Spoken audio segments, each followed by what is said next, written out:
The antique shop stood nestled between a bakery and a flower shop. Sunlight glinted off the dusty glass windows, filled with relics from a bygone era. It seemed harmless enough, a quaint fixture in the quiet suburban neighborhood, but beneath the veneer of normalcy, a darkness resided within, hidden amongst the vintage toys and faded photographs. It waited patiently for its next unsuspecting victim. Jake, a young man with a penchant for the peculiar, stumbled upon the shop one lazy Saturday afternoon.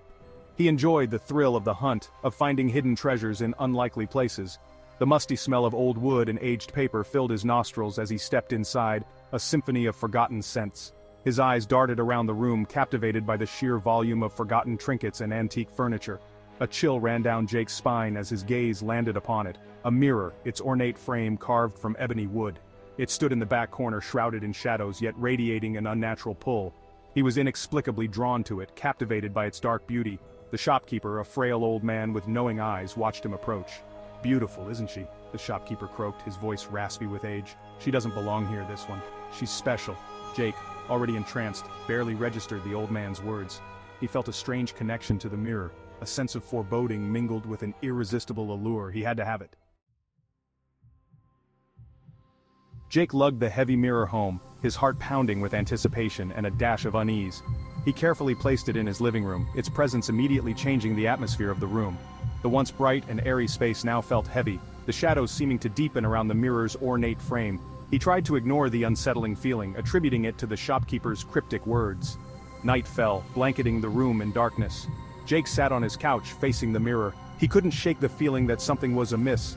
The reflection staring back at him seemed off, the eyes holding a flicker of something sinister.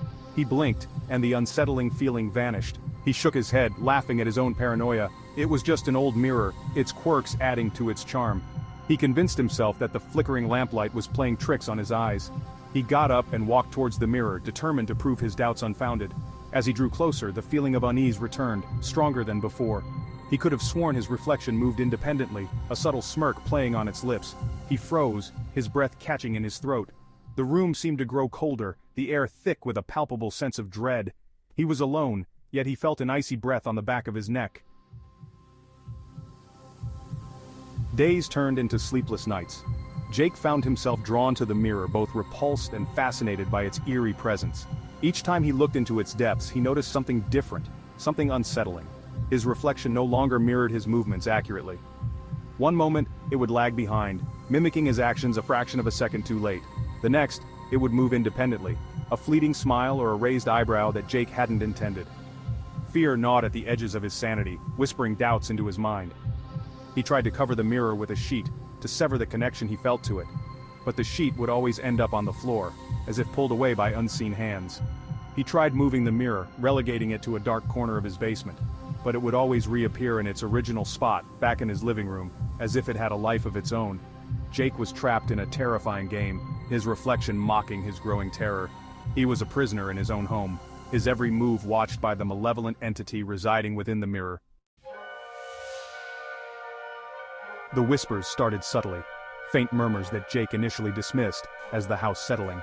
But the whispers grew louder, more insistent, slithering out from the mirror's depths whenever he was alone. They whispered his name, taunting him, urging him closer. "Jake!" they hissed, their voices like dry leaves rustling in a graveyard. "Join us, Jake! We're waiting for you on the other side." The whispers infiltrated his dreams, turning them into vivid nightmares. He would wake up in a cold sweat, the sound of his name echoing in his ears. The temperature in the room plummeted whenever the whispers started, a bone-chilling cold that seeped into his bones. Shadows danced in the periphery of his vision, fleeting glimpses of something sinister lurking just beyond sight. He started seeing things in the mirror's reflection that couldn't be real. Grotesque faces with eyes burning like hot coals, skeletal hands reaching out from the depths. His fear morphed into a desperate need to understand, to break free from the terrifying hold the mirror had on him. He scoured libraries and the internet, searching for any information about cursed antiques, about entities trapped within reflective surfaces.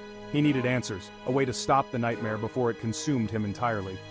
For more content, like, share, and subscribe.